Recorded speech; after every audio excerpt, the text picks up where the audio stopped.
All right, welcome back to the 2026 SEC Baseball Tournament Game 10 post-game press conference, represented by the Alabama Crimson Tide, along with head coach Rob Vaughn, shortstop Justin LeBron. In a moment, Coach will give an opening statement, then we'll take questions to Justin only, please. Easton and Sam will be passing wireless microphones, so please wait to be called upon to ask your question. Coach? Yeah, obviously not the way we want today to go, right? Peterson, man, this is the third time we've seen Peterson in the last 2 years, and by far the best version of him we've seen the last 2 years. I mean, the stuff was real, tons of strikes. We had a couple opportunities there in those for early innings to get a two-out hit and maybe get some momentum on our side, and he executed some pitches and just wasn't quite able to do that. And then the momentum of the game obviously kind of shifted there in the fifth inning. Just couldn't quite get off the field, and you felt the momentum getting their dugout, and then it was kind of a snowball rolling downhill after that. Those guys are playing high-level baseball right now. They're playing well. Obviously, we saw them early in the year as well, and played it incredibly well against them then, and just kind of ran into a buzzsaw a little bit. That was Liam Peterson was the big leaguer that I knew he was.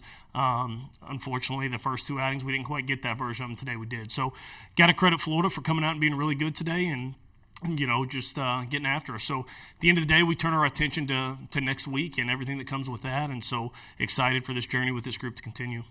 All right, questions for Justin, please. We're going to start in the center of the room on the left. Justin, after sweeping Florida in the regular season, do you think the team had the right mindset going into today's game? Yeah, no doubt. I mean, like Coach is saying, I think Liam pitched very well today, and I think in the moments we needed to capitalize, we just didn't do that today. And I think just credit to him, and we just go back to the drawing board and just focus on those things. Next question for Justin. Start on the left. Not holding what lies ahead for a few months of your future, but how do you just feel like the group of the guys that you've seen since the fall or other newcomers that have been adapting to the Crimson Tide program, like what does it mean to be with certain guys during this time span and what lies ahead next week in the regionals? Yeah, it means the world, honestly. Like I've been around some pretty exciting people to play with, like Brady Neal, Bryce Fowler, and I mean, these are my best friends. So, I mean, we're all pretty excited for what's ahead to come. We're going to grind, and we're just going to get back and see what we got to do. Second row. We've seen y'all end the season with some hot streaks past couple of years. How do you begin to translate that into the SEC tournament and the postseason? Yeah, I think it just starts really just in practice and just going back, just seeing what we can do and just really starting there and just believing in ourselves. Really, like, we know we're good enough. We've shown that time and time again this year, and just really trusting in each other and trusting in ourselves. Next one for Justin. Anyone else? If not, Justin, thanks for your time today. Thank you. Good luck the rest of the way.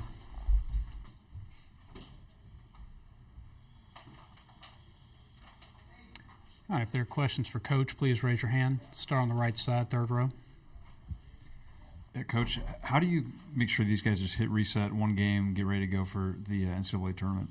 Yeah, I mean, I think that's what the beauty of a 55-game, 56-game schedule does for you. You know, if you look back at this group, we've been bloodied up and punched in the mouth before, and a lot of the local reporters in here that cover our stuff back in Tuscaloosa, they've heard me say it time and time again that I think the challenges and the frustrations and the losses that we've had at times this year.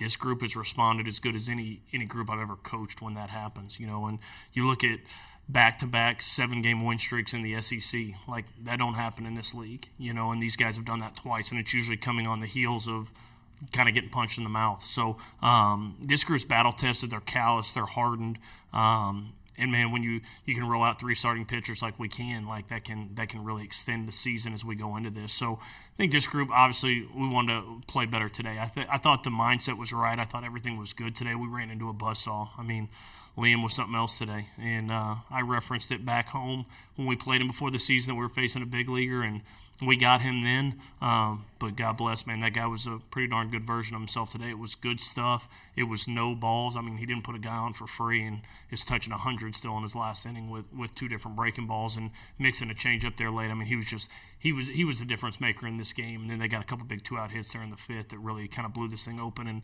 flipped it to their side. But Screw will be just fine, man. They're battle tested, they're hard, and they're tough. They're all those things. And so now let's turn our attention on Monday and see who the heck's coming to Tuscaloosa. Third row in the center. Coach, how do you think the 2 home runs that Florida hit in the fourth inning kind of impacted things? Yeah, honestly, I thought that's happened at times, right? Like solo homers don't beat you, and at the time, like, shoot, Lawson got into that one. Then I think it was the other one, Serwick. I don't remember who hit the other one. I think it was Serwick. Just two really good swings out of those guys. But you're sitting there 2-0, and we had some guys on base and some opportunities. So those homers weren't really the game changer. It was really what happened there in the fifth. You got a chance to get off the field. You get almost a ridiculous play with Braun and Holt, like wild. But leadoff single, fly out, ground out. You're sitting there with two guys on base, or one runner on base, 2 outs. And then we just couldn't quite get off the field. They get a big 2-out hit, which even then you're like, okay, we're good. Jones stays over one, unfortunate, kind of flips it in there. But even there, you're sitting there 4-0. Like, that game is still firmly where you want it at 4-0. You're not really flinching too much there.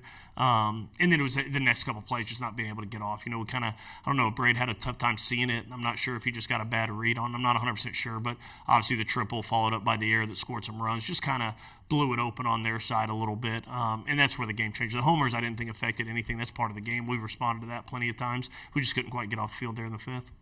Stay on the third row on the left. Just having somewhat of a veteran upperclassman lineup, 1 through 9. What's it like, to be with these guys, coach them throughout this season, and just how Jason, Mike, and Anthony have been a big help for you guys as a coaching staff? Yeah, I love my guys, man. My coaching staff is.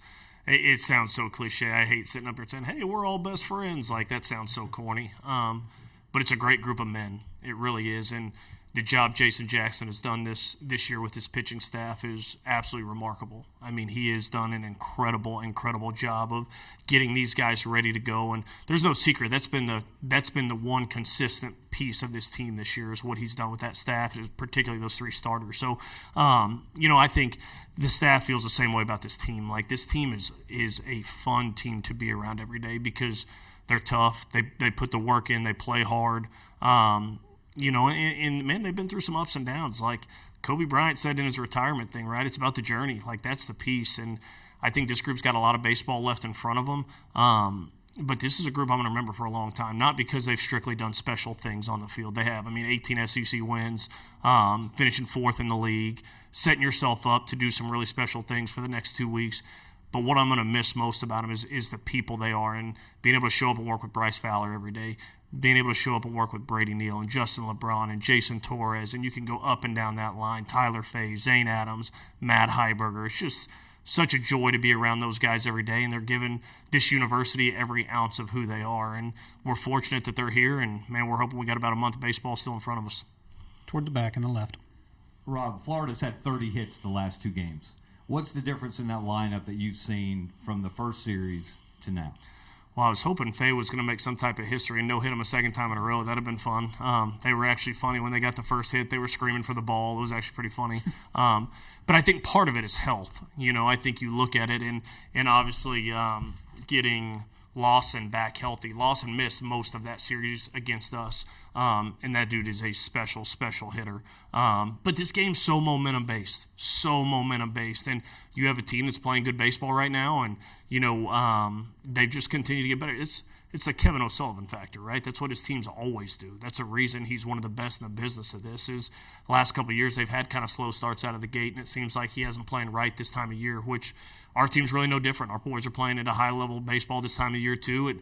It boiled down to a couple plays there in the middle, and like I said, they got a snowball rolling downhill, but man, Sully's great for a reason. He's won so many baseball games for a reason. He's got those boys playing right at the right time. But I think a lot of it for them is just very honestly getting healthy. Caden McDonald and the emergence of him and what he's become for them. I think he had maybe a pinch hit against us there. But man, that guy's playing high level baseball too. So I think they're healthy. I think they're confident. I think they're playing good baseball just like we are. And I think that team's going to be really dangerous when the postseason kind of rolls around to NCAA tournament. Third row in the center. Coach, you obviously credit Liam's performance, but with 14 strikeouts, is there any approach an adjustment you'd like to see with your batter's approach at the plate? I honestly thought that the at-bats off Liam, I thought were pretty darn good. When you're throwing 100 with 2 different breaking balls and commanding stuff, like, go get them, right? Like, it's going to be tough. There's just nothing for free there. And they played good defense behind him, and we just couldn't quite get that big hit early. Thought we gave some, and I don't know if we gave him away. I didn't love some of our at-bats off McDonald. And that's nothing against him. Just, man, just punching out, looking on fastballs away are things you can't do. And we got to fight a little bit tougher in those. So against Peterson, no, I was fine with the way we competed there. That guy's going to get his punches when he had the stuff he had today. We needed to make McDonald work a little bit harder, and I thought we made it a little bit too easy for him. So that's the piece that we got to be better at, is kind of that point of the game right there. Second row on the right. What's the difference you see in this year's team heading into the regional versus last year's at this exact same time before heading to Hattiesburg? Yeah, I mean, I think part of it is what this group has been through. I think last year's team, we didn't have the highs that this team has had. This team's won 6 SEC weekends. We've swept 4 of them, I believe.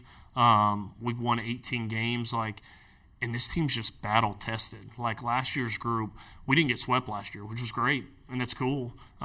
But at the end of the day, we also didn't do some of the special things that we've done this year. So I think this group they're confident. I think they believe in each other. I think the three dudes on the front end have been good. Obviously, you miss a guy like Riley Quick from last year. That guy was pretty special, but all those guys have gotten better. Tyler Fay's a better version of himself right now than he was last year. Zane Adams is a better version of himself. Miles Upchurch is a young phenom that's emerged as a young superstar for us. So I think when you can run 3 starters out like that, dude, that gives you a chance against anybody, and they give you a shot. So I think this group's battle tested. I think they're ready for what lies in front of them next week. So I'm excited for it. Any more for Coach? If not, Coach, thanks for your time. I appreciate it. Good Thank luck you. the rest of the way.